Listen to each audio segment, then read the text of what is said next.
Hey everybody, it's Erica Vega, and today I want to talk about perfume. It is my very, very favorite part of working at Lush, so I'm really excited to tell you some more about it.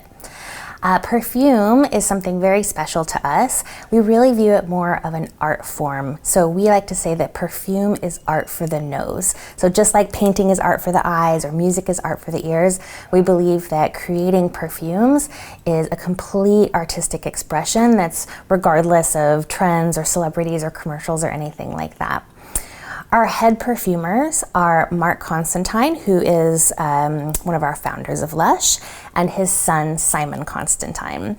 So they create perfumes together. They also create perfumes on their own, but they release them all through Guerrilla Perfumes, which is kind of like, it's almost like our brand within a brand. A lot of people ask why it's called Guerrilla Perfume, and that has a really funny story. So Mark and Simon were doing an interview and talking about the style of perfumery that they do and how it is more of an artistic expression and not really about trends or celebrities. And so they were talking about getting inspiration from books, music, poetry, travel, people, and saying that their style was a little more almost kind of like underground and punk, and they had used the word guerrilla, like G-U-E-R, guerrilla. And Jack Constantine, who is Mark's other son, had said, yeah, more like gorillas, because you guys are big burly dudes making perfume. So in the manner of many things Lush, the funny story stuck, and that's why we have Guerrilla Perfume. So we've always believed that perfume is the point, so it's really about what's inside here. And what that means for us is using beautiful, ethically sourced, super high quality essential oils that go into these perfumes, and that's really going to last long on the skin and really create a story on your skin as the day unfolds. And speaking of stories, this is my favorite part about our perfumes, are the inspirations behind them and the stories that really came about to make this perfume. So Karma, you probably know Karma. This is one of our classic perfumes. It's when most people know about perfume at Lush, they can probably name off Karma. And if you know some of the other products in the store as well, we also have some other products that have this same scent, like our Karma Cream Lotion, for instance. But the Karma is one of my favorites to talk about because Mark had always described it as having layers and layers of a creamy sound. So if you have ever heard of our spa that we have a treatment called the Synesthesia treatment. And Synesthesia it's a gift, really, a strange gift where you can hear a color or you can see a sound. So it's like a blending of the senses. And I think about that a lot when I think about how Mark creates perfumes, because they are, he really is creating a shape. So when he's saying layers and layers of creamy sound, he was actually inspired by a Radiohead song to make this perfume.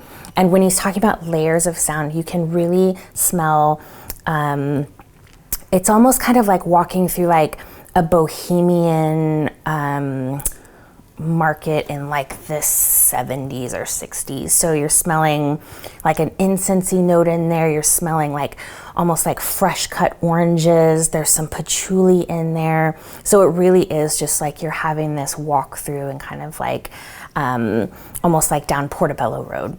When I think about Simon Constantine and how a lot of his perfumes come about, I think of Breath of God. So Simon is also our head of ethical buying, and so he's taken so many journeys around the world sourcing essential oils, and his travel inspires a lot of his perfumes. So Breath of God was actually inspired by a trip to Tibet.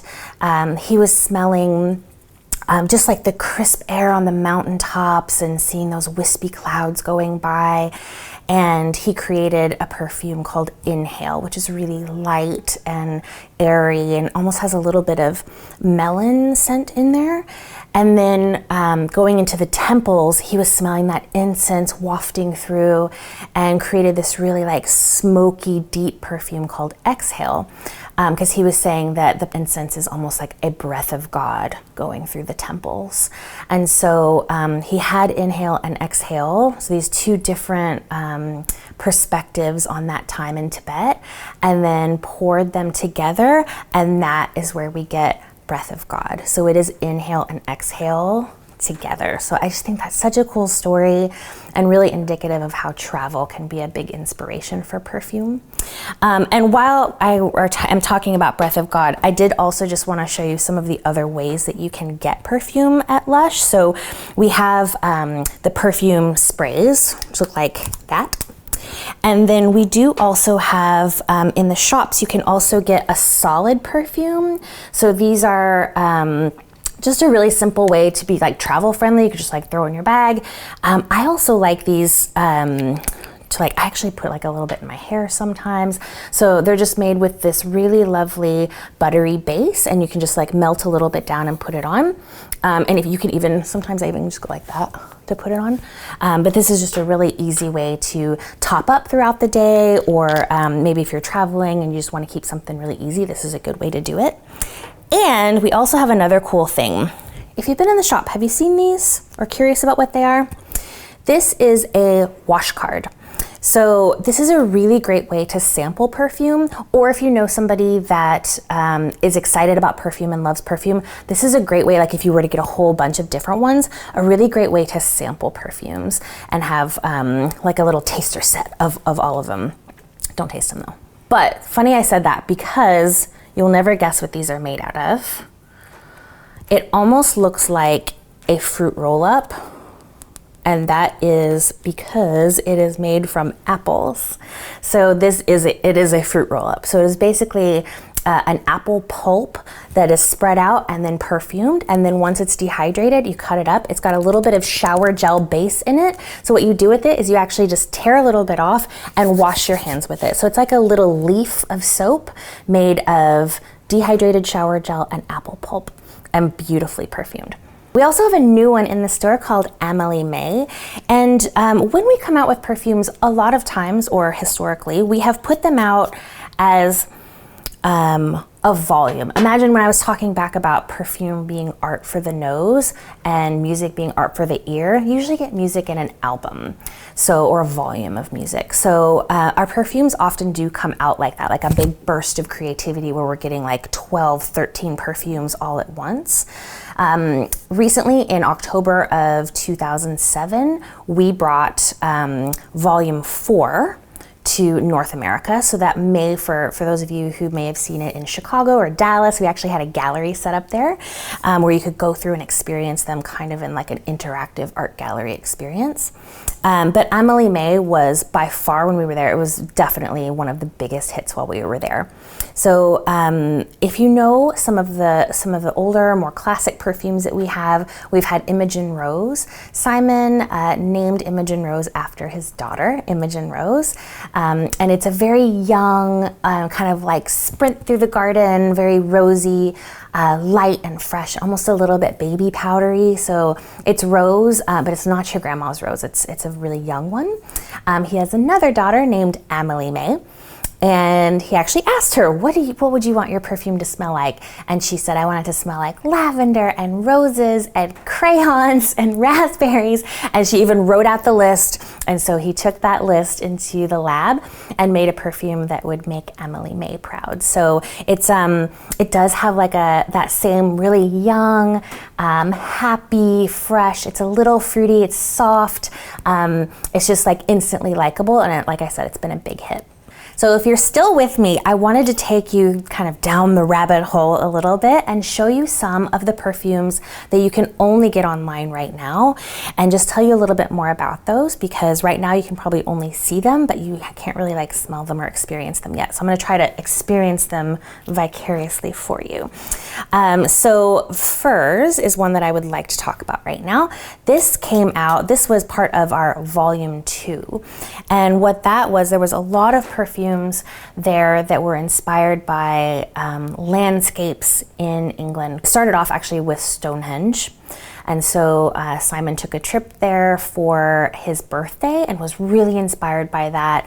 And then a friend and a coworker, Matt Shaw, said, I can show you around and show you some other places around England that have these really almost like sacred places. And so we really started getting inspired by the British landscape. So from that, we had a whole little like mini collection called Set in Stone. And one of them was actually quite a simple one called Furs. So there is a prickly little bush in the UK known as gorse, which some people also call furs, that is, it doesn't look too friendly, but in the winter time, it blooms with these beautiful yellow blossoms and has this like summery coconutty smell. It's a really surprising plant. And so Simon created a perfume, Furs, that smells like that. So it has this really like warm coconutty fragrance to it that smells like you're just hanging out on the beach. But it is after one of those beautiful English plants that just grow wild. If you get to come in the shop and you have smelled salted coconut hand scrub or our Furs bath oil, it's a little one with the pink flowers on it. It's the same smell. So smell those and you'll know what Furs smells like. But anybody who likes something that's kind of like warm and tropical, or like you can smell the sun shining on your skin, Furs is for you. In my opinion, I'm saving the best for last. My ultimate all-time favorite is the smell of weather turning. So this came about quite a while ago, actually, right when, probably 2010, I'm guessing. And this perfume just knocked me cold from the first moment I smelled it. This was inspired by Mark took a trip to a bed and breakfast. And at this place, they were only cooking and using food that was grown right there on the property. And that got him thinking about using local ingredients, but then they were also thinking about what might it have been like to have only used local ingredients during Druid times. It smells like you are standing in a hayfield moments before or just as a storm is starting, is what it smells like. So you can smell hay in here, but it also has chamomile and mint. So you can, that mint is really almost like the lightning kind of cracking on the field, but the smell of this, it's like, it's crisp, but it's like, it's almost like a little bit dangerous. I don't know if I'm being weird about that, but it has this, like you're just like transported to that moment, and which I really, really love about perfumes. It can really just like cast a dream spell around you and you're just like, you're there, right? So smell of weather turning is one of my absolute favorite ones. So those are some of my favorites and some that I hope that you get a chance to experience through the screen.